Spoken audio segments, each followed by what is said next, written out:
사람들은 영광받기를 좋아합니다. 그래서 이런 상상을 합니다. 나도 어떤 좋은 일이 있으면 시상대에선 연예인들처럼 좀 폼나는 말을 해야지 이 모든 영광을 하나님께 올려드립니다. 이런 말이죠. 그래서 이런 말을 할 수 있도록 평소에 열심히 기도합니다. 하나님, 내가 성공해서 남들이 부러워하는 그런 사람이 되게 해주십시오. 그러면 남들이 다 보는 앞에서 하나님께 영광을 돌리겠습니다. 그렇게 기도합니다. 예, 좋습니다. 그런데 한 번쯤은 생각해 봅시다. 여러분, 우리는 어떤 영광을 추구하며 삽니까? 오늘 본문은 예수님께서 유월절을 앞두고 예루살렘에 입성한 사건과 연결되어 있습니다. 그래서 오늘 본문 바로 앞에는 예수님의 예루살렘 입성 장면이 기록되어 있습니다.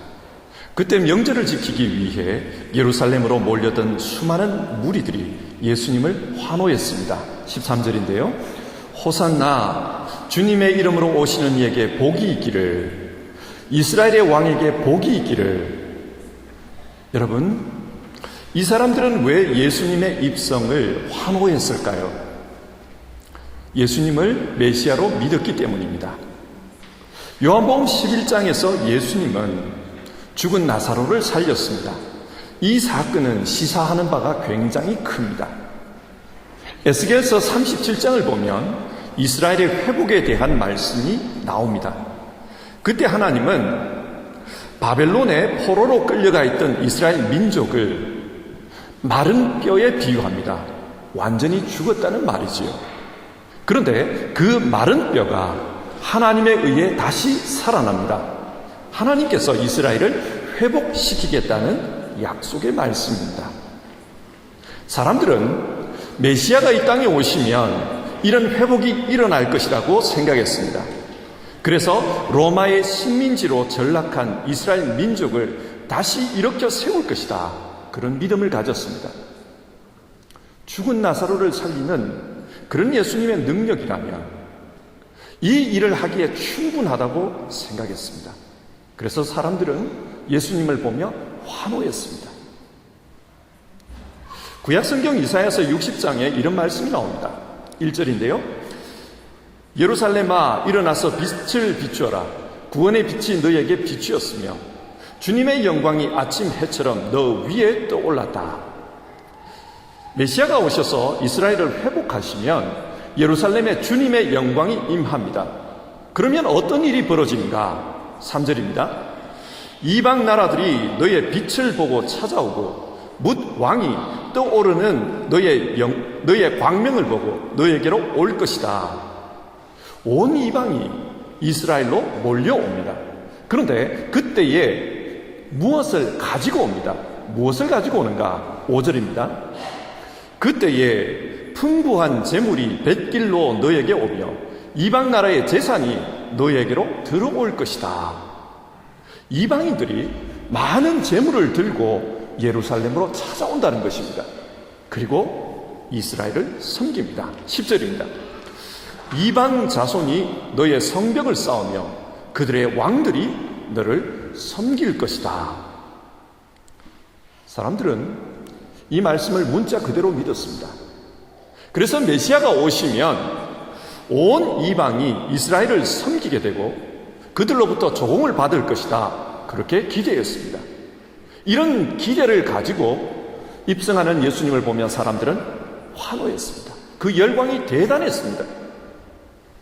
자, 이런 상황에서 이사야서의 예언대로 헬라인들이 예수님을 만나려고 찾아옵니다. 20절과 21절 말씀입니다. 명절에 예배하러 올라온 사람들 가운데 그리스 사람이 몇 있었는데 그들은 갈릴리 베세다 출신 빌립에게 가서 청하였다. 선생님, 우리가 예수를 뵙고 싶습니다. 여러분, 이 말을 들었던 당시 제자들의 기분이 어떠했을 것 같습니까? 복음서를 읽어보면 예수님의 십자가 사건이 있기 전까지 제자들은 예수님이 하나님 나라를 세우시면 자신들은 그 나라에서 아주 중요한 직책을 맡게 될 것이라고 기대했습니다. 이 땅의 나라를 기대했습니다. 이런 상황에서 이방인들까지 찾아와 예수님을 만나고 싶다고 하니까 이때 제자들의 마음이 어떠했겠습니까? 그들은 흥분했을 것입니다. 그리고 괜히 어깨에 힘이 들어갔을 것입니다. 본문 21절을 보면 그 그리스인들이 빌립에게 선생님, 우리가 예수를 뵙고 싶습니다. 그렇게 말합니다.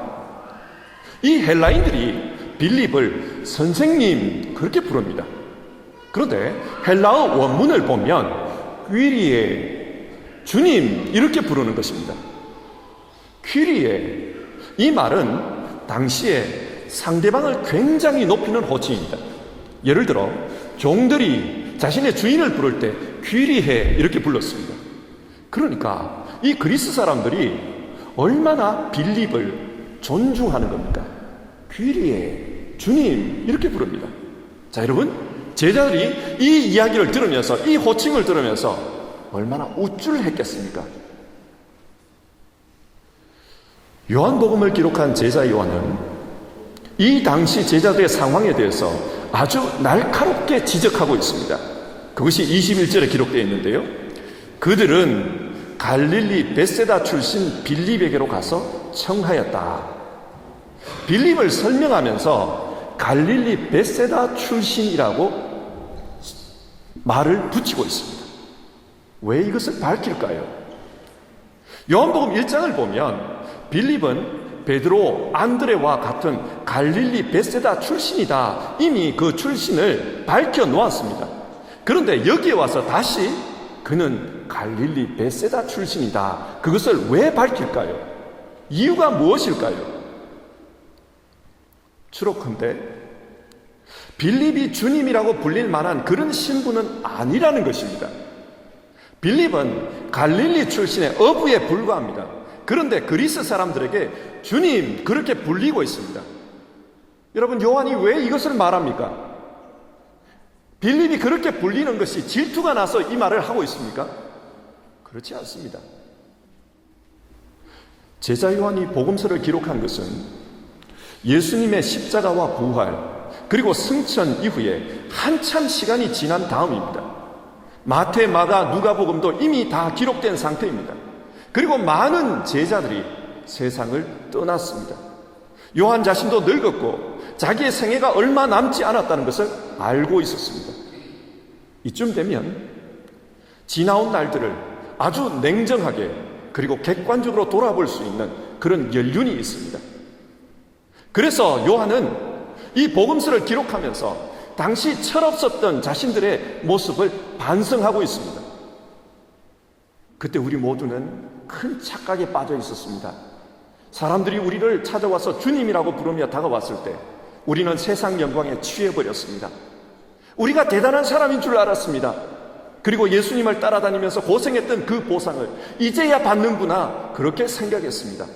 그 당시 우리는 하늘 영광보다는 세상의 영광을 구하고 있었던 것입니다.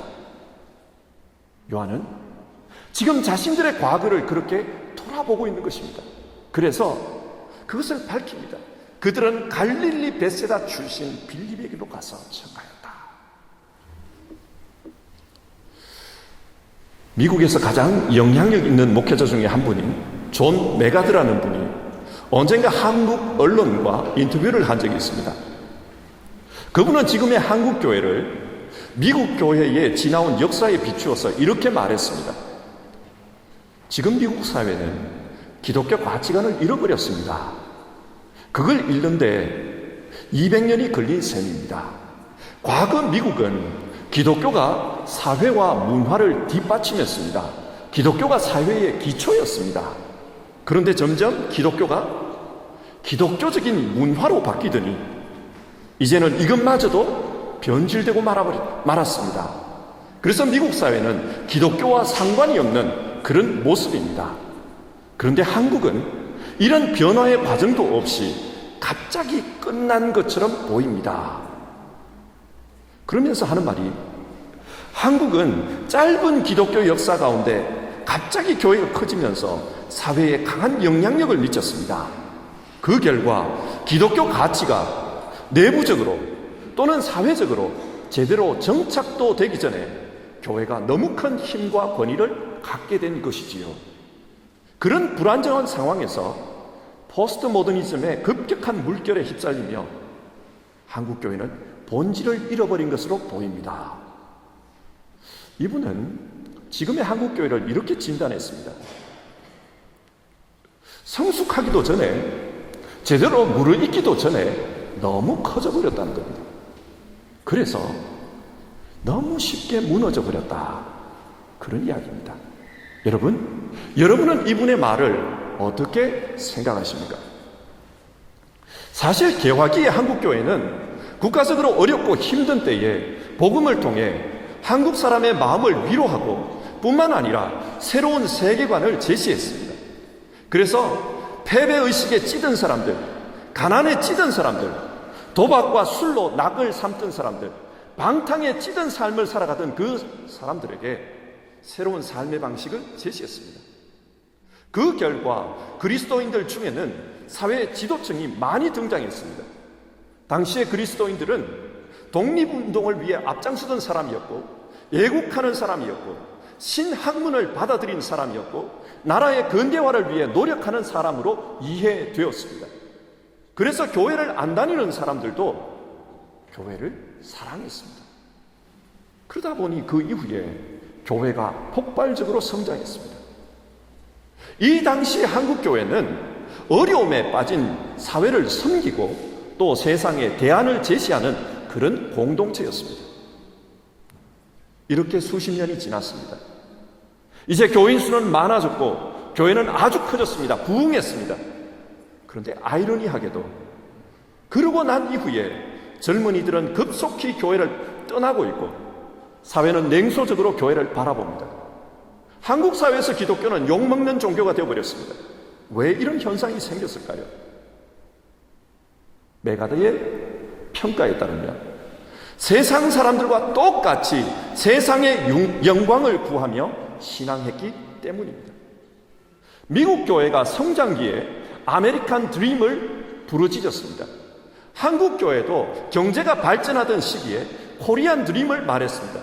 예수 믿으면 물질도 축복받고 건강도 축복받고 범사에 형통하게 된다, 그렇게 말했습니다. 이런 말들은 가난하고 힘든 사람에게 위로가 되었는지는 모르겠지만 교회가 지향해야 할 목표를 흔들어 놓고 말았습니다. 하늘 영광이 아니라 세상의 영광을 추구하도록 한 것입니다. 그 결과 교회는 타락했습니다. 교회가 세상과 똑같은 영광을 추구하니 교회가 세상과 똑같은 모습의 공동체가 되고 만 것입니다. 이것은 어쩌면 당연한 것입니다. 자, 이렇게 제자들이 세상 영광에 신나 있을 때 예수님께서 영광에 대해서 말씀하십니다. 23절입니다. 인자가 영광을 받을 때가 왔다. 여러분, 여기서 예수님이 말씀하시는 그 영광이 어떤 영광입니까? 24절에 나옵니다. 내가 진정으로 너희에게 말한다.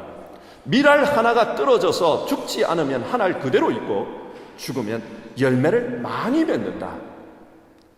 예수님은 당시 제자들이 원하는 영광이 무엇인지를 잘 알고 있었습니다.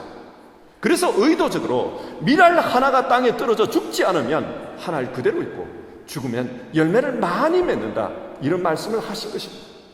여기서 한 알의 밀알이 땅에 떨어져 죽는 것이란 예수님의 십자가 사건을 의미합니다. 성경의 핵심 내용이 무엇입니까? 성경은 처음부터 이 십자가를 말하고 있습니다. 예를 들어 출애굽기 12장을 보십시다. 거기에는 유월절 어린 양의 이야기가 나옵니다. 이집트 땅에 있는 모든 초태생들이 죽을 위기에 처했습니다.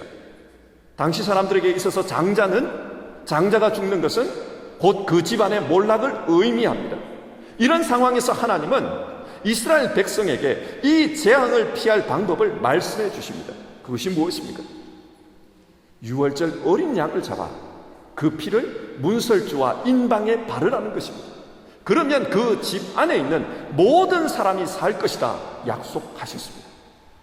이때 하나님은 도덕적인 사람은 살고 비도덕적인 사람은 죽는다, 똑똑한 사람은 살고 어리석은 사람은 죽는다.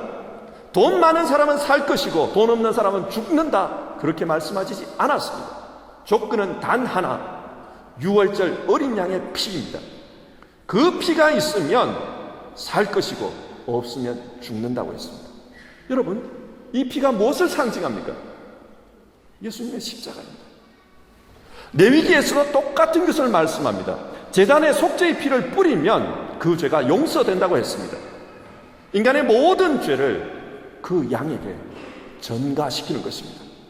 이렇게 제사가 드려지면 이스라엘은 속죄를 받습니다.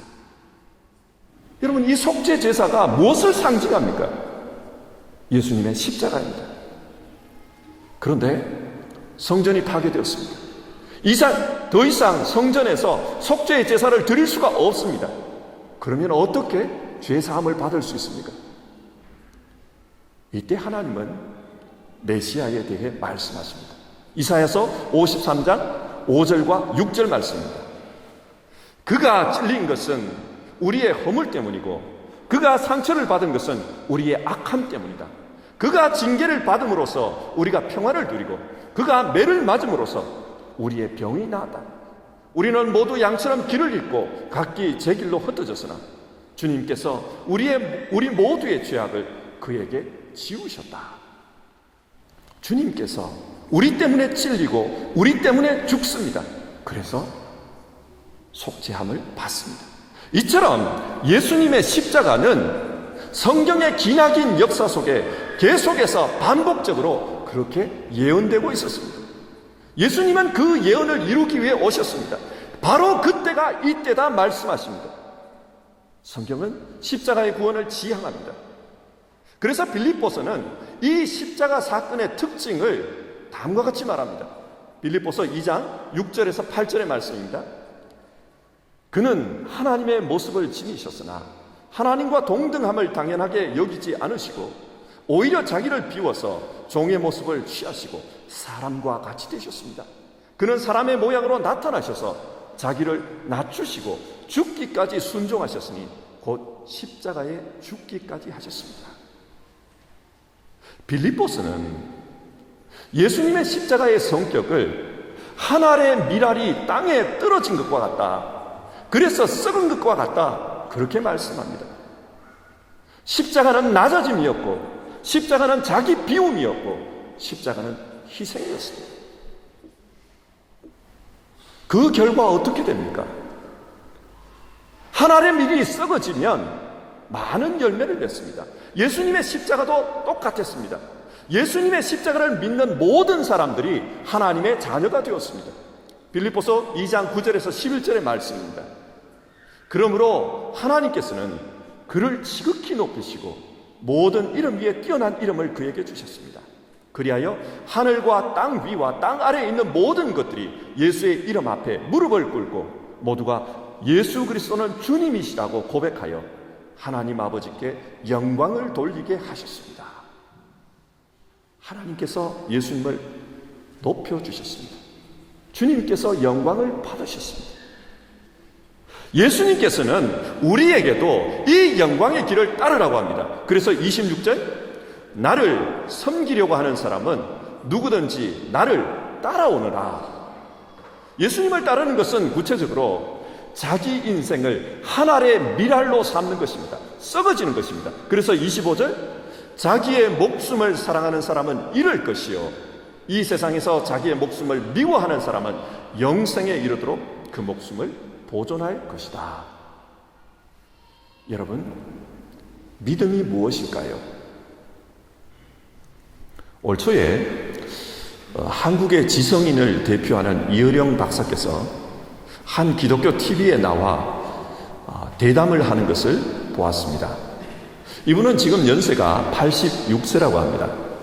그런데 암이 발병해서 몸이 굉장히 힘든 상태라고 했습니다. 이분이 암이 들었다 이렇게 하니까 주위에 많은 사람들이 이분에게 이런 질문을 했다고 합니다. 박사님은 따님 때문에 예수님을 믿기로 한 것으로 압니다. 그리고 예수님을 믿은 이후에 하용조 목사님에게 많은 신앙 훈련을 받았다고 들었습니다. 그런데 따님도 암으로 죽었고 하용조 목사님도 암 투병을 하다가 병원으로 돌아가셨고 또 박사님 역시 암으로 투병하고 계시는데 혹시 하나님을 믿은 것이 후회되거나 아니면 이렇게 힘들게 만드신 하나님이 원망스럽지는 않습니까? 이렇게 질문했다고 합니다. 이 질문에 이분은 이렇게 대답했다고 그래요. 만약에 기독교가 믿기만 하면 다 잘되고 모든 것이 형통하다, 아프던 사람도 다 낫는다, 그렇게 주장한다면 나는 굳이 기독교를 믿지 않았을 것입니다. 왜냐하면 이런 이야기는 다른 종교에 가도 많이 들을 수 있기 때문입니다. 내가 기독교를 믿는 이유는 예수님 때문입니다. 예수님은 하나님의 아들이지만 십자가에 달렸고 그 십자가에서 나의 하나님 어찌하여 나를 버리셨나이까 그렇게 말했습니다. 나는 믿음이 여기에 있다고 봅니다. 믿음은 하늘의 밀이 썩어져 많은 열매를 맺는 데 있지 결코 내가 잘 되는 데 있는 것이 아닙니다. 나는 암 치료를 포기했습니다.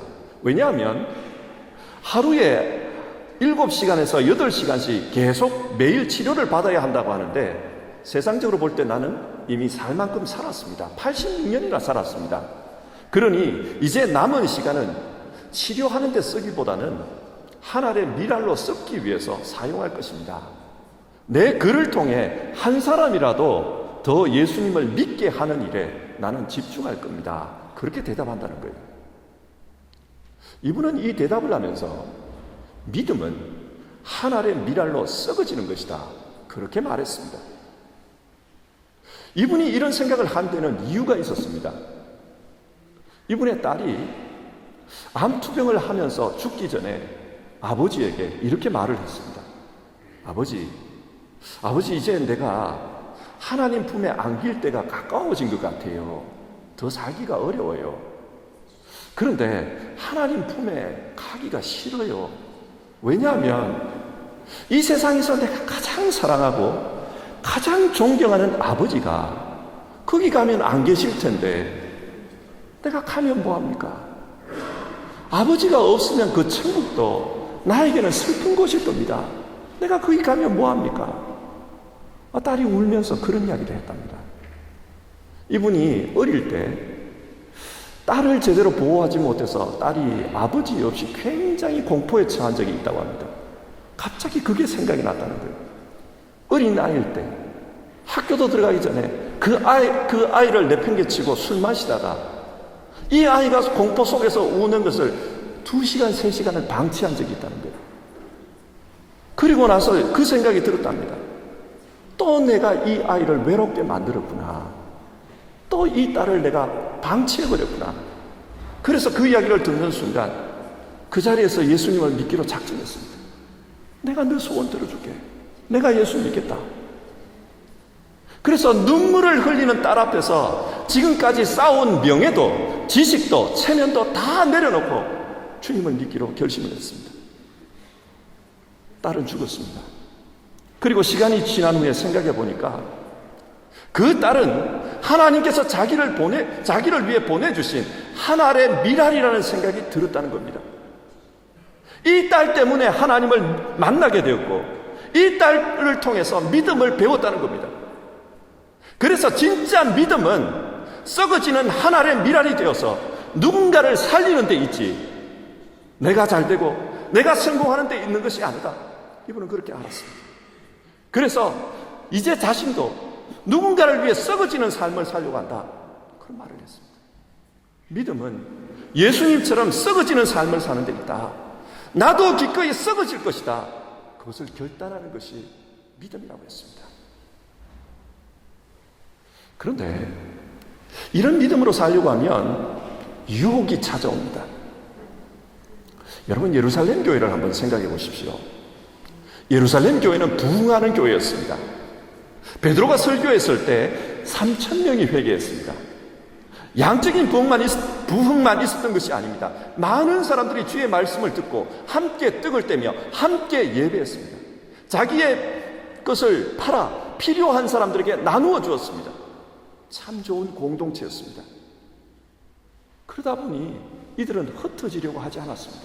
예수님은 분명히 오직 성령이 너희에게 임하시거든 너희는 땅끝까지 이르러 내 증인이 되라고 했지만 이 사람들은 그 공동체가 너무 좋았습니다. 흩어지려고 하지 않았습니다. 자기들만 은혜를 나누고 싶은 유혹이 있었습니다. 우리 역시 마찬가지입니다. 나만 잘 믿으면 되지, 나만 은혜 속에서 살면 되지, 그런 유혹이 있습니다. 그러나 주님은 말씀하십니다. 나를 섬기려고 하는 사람은 누구든지 나를 따라오느라, 주님을 따라오라고 합니다. 한 알의 밀알로 썩으라는 말씀입니다. 이렇게 자기를 희생하고 썩으라고 하면 사람들은 이 말씀을 너무 비장하게 받아들입니다. 그리고 말씀이 너무 비장하면 이런 큰 말씀은 내가 실천할 수 없다, 현실에서 실천하기 어렵다, 그렇게 생각을 합니다. 과일 가게를 하는 어떤 분이 있었습니다. 인근 교회의 교인이 자주 이 가게에 찾아와서 전도를 했다고 합니다. 이 과일 가게 주인은 예수 믿을 마음이 전혀 없었기 때문에 이 사람이 찾아오는 것이 굉장히 귀찮았다고 합니다. 그런데 전도하는 이분은 그렇게 전도를 하고 나면 꼭 과일을 한 바구니씩 사갔다는 거예요. 과일을 한 바구니씩 사가니까 귀찮아도 들어줘야 합니다. 그런데 이 사람이 좀 이상했어요. 과일을 사갈 때 다른 사람들과는 다르게 그 중에 제일 작은 것, 흠집이 있는 것, 그래서 팔기 곤란한 것, 그런 걸 골라 가더라는 겁니다. 이상했습니다. 그러던 어느 날 또 다른 손님이 왔는데 그 손님도 앞에 그 손님처럼 똑같이 행동하는 겁니다. 작은 것, 흠집 있는 것, 그런 것을 골라 담았습니다. 그래서 자기도 모르게 여보시오, 당신도 저 교회 다녀요? 그렇게 물었다는 거예요. 그러자 과일을 담던 분이 씩 웃으면서 고개를 끄덕끄덕 하더라는 겁니다. 과일 가게 주인은 그 모습을 보고서 그 다음 주부터 자기 발로 교회에 찾아갔다고 합니다. 여러분, 한 알의 밀알로 산다는 것이 이런 것 아니겠습니까? 대단히 거창한 게 아니라 이런 것 아닐까요? 그런데 이렇게 살면 결과가 있습니다. 어떤 결과입니까? 26절입니다. 내가 있는 곳에는 나를 섬기는 사람도 나와 함께 있을 것이다. 누구든지 나를 섬기면 내 아버지께서 그를 높여주실 것이다. 예수님을 따르면 예수님이 계시는 곳, 하나님 나라에 함께 있을 것이라고 약속합니다. 그리고 하나님 아버지께서 그를 높여주실 것이라고 말씀합니다. 18세기에 미국에 살았던 데이비드 브레이너드라는 신앙인이 있습니다. 이분은 9살 때 아버지를 여의었고 14살 때 어머니마저 세상을 떠난 아주 불우한 사람입니다. 늘 몸이 약해서 고생을 했고 그의 삶은 고독했다고 합니다. 그러던 어느 날 그가 21살쯤 되었을 때인데 아침 해가 떠오르기 전에 한적한 곳에서 기도하다가 예수님을 만납니다. 그 만남의 임팩트가 굉장히 강렬했습니다. 그래서 그는 복음을 전하는 사역자가 되기로 결심하고 그 당시 신학을 가르쳤던 예일대학교에 입학합니다. 그런데 입학 후에 또 결핵이 찾아왔어요. 그래서 얼마 다니지 못하고 학교를 그만두었습니다. 시간이 한참 흐른 후 건강이 회복되고 학교로 돌아갔지만 학교가 영적으로 메말랐다고 그렇게 비판하다가 그 학교로부터 쫓겨납니다. 갈 곳이 없어서 이분은 어쩔 수 없이 인디안 선교사가 되기로 작심했습니다. 그때 그의 나이가 24살이었는데 그로부터 4년 후, 그러니까 1747년 그는 28살의 나이로 세상을 떠납니다. 세상의 기준으로 평가하면 이 사람은 실패한 사람입니다. 선교사가 되었다고 하지만 중간에 병 때문에 요양했던 기간을 빼면 실제로 일한 시간은 얼마 없었습니다. 그리고 그가 전도한 사람의 수도 얼마 되지 않았습니다. 그가 남긴 것이라고는 딸랑 하나, 단 한 권의 일기 같은 책이었습니다. 그런데 이 책이 문제였습니다. 이 사람의 책을 읽고 수많은 사람들이 선교사가 되었습니다. 이들 중에는 유명한 인도 선교사인 윌리엄 캐리가 있고, 또 아프리카 선교사인 리빙스턴이 있고, 앤드류 머레이 같은 사람들이 있습니다. 뿐만이 아닙니다. 18세기 미국의 영적 대각성 운동을 일으켰던 조나단 에즈워드도 이분에게서 가장 큰 영향을 받았습니다. 이분의 영향력은 교회 안에서 끝난 게 아닙니다. 그가 예일 대학에서 쫓겨나서 방황할 때 그를 중심으로 모였던 사람들이 함께 공부했던 학교가 나중에 프린스턴 대학교가 되었고, 또 인디안 선교를 위해서 세웠던 그 학교가 나중에 아이비리그 명문대학인 다트머스 대학이 되었다고 합니다. 이처럼 데이비드 브레이너드의 영향력은 미국 사회 곳곳에 묻어 있습니다. 그래서 어떤 신학자는 이 사람의 삶을 평가하면서 그는 역사라는 바다에 떨어진 작은 자갈 하나에 불과하지만 수백 년 후 수천 마일이 떨어진 해안까지 밀려들 은혜의 파도를 일으킬 사람이었다. 그것을 생각할 때 우리 모두는 고무된다, 그런 말을 했습니다. 하나의 자갈에 불과한 인생이었지만 그의 영향력은 수백 년 후 수천 마일이 떨어진 곳에 큰 파도를 일으킨 인생이었다는 겁니다. 데이비드 브레이너드의 인생은 정말 보잘것없는 인생일지 모르겠습니다. 그러나 하나님은 그를 썩어진 한 알의 미랄로 보셨습니다. 그래서 그의 이름을 훗날 높여주셨습니다. 누구든지 나를 섬기면 내 아버지께서 그를 높여주실 것이다. 그 말씀대로 된 것입니다. 말씀을 맺겠습니다. 오늘은 선교주일입니다. 여러분, 어떻게 선교해야 할까요? 예수님은 세상의 영광을 쫓지 말고 썩어진 한 알의 미래의 영광을 쫓으라고 합니다. 그러면 하나님께서 예수님을 통해 역사하셨던 것처럼 우리를 통해서도 역사하실 것입니다. 믿음은 썩어지는 데 있습니다. 우리 모두 이것을 기억하면서 신앙합시다. 믿음은 썩어지는 것입니다. 이 썩어짐 자체가 삶의 선교입니다. 우리도 이런 선교를 통해 하나님께서 역사하는 그런 사람들이 되었으면 좋겠습니다. 함께 찬송하겠습니다. 여러분은 어떤 영광을 추구하며 사십니까? 오늘 우리가 읽은 성경 안에는 세상의 영광에 도취되었던 예수님의 제자들의 모습이 나옵니다. 그리고 그런 제자들을 보면서 너희가 추구해야 될 영광은 세상의 영광이 아니라 한 알의 미랄이 썩어져 땅에 많은 열매를 맺는 그 영광이어야 한다. 십자가의 영광이어야 한다. 우리에게 그 말씀을 해주십니다. 십자가의 영광은 낮아지는 것입니다. 십자가의 영광은 자기를 비우는 것입니다. 십자가의 영광은 자기를 희생하는 것입니다. 예수님께서 이 십자가의 길을 가셨을 때 하나님께서 예수님을 높여주셨습니다. 그처럼 우리에게도 그 길을 가라가십니다. 오늘 우리의 믿음은 썩어지는 한 알의 미랄이 되는 것을 목표로 해야지 세상의 영광을 목표로 해서는 안 됩니다. 이 시간 우리 같이 기도합시다. 주님, 내 믿음이 한 알의 썩어지는 미랄이 될 수 있기를 기대합니다. 그리고 내가 추구하는 영광은 그 한 알의 미랄을 통해 주실 많은 열매입니다. 나는 그것을 믿습니다. 그리고 오늘은 선교주일입니다. 하나님, 우리 교회가 추구해야 되는 영광도, 그리고 우리 교회가 해야 하는 선교도 썩어지는 한 알의 미랄이 되게 하옵소서. 선교금을 지원하면서 우리가 높아진다거나 누군가를 도우면서 우쭐해 한다거나 그렇지 않게 하시고 썩어지는 길을 지향하는 우리 되게 하옵소서. 우리 이 시간 같이 기도하십시다.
하나님 아버지, 오늘은 선교주일입니다. 우리 교회가 선교하는 교회, 또 선교적인 교회가 되기를 기도합니다. 예수님께서는 우리에게 썩어지는 한 알의 밀알을 비유로 말씀하셨습니다. 예수님처럼 썩어지는 한 알의 밀알이 되면 이 땅에 많은 열매를 맺을 것이라고 약속하셨습니다. 우리 개인의 인생도 또 우리 교회의 사역도 주님의 말씀을 쫓아가게 하옵소서. 그래서 세상의 영광이 아니라 한 알의 밀이 얻은 그 영광을 우리도 얻게 하옵소서. 예수님의 이름으로 기도드립니다. 아멘.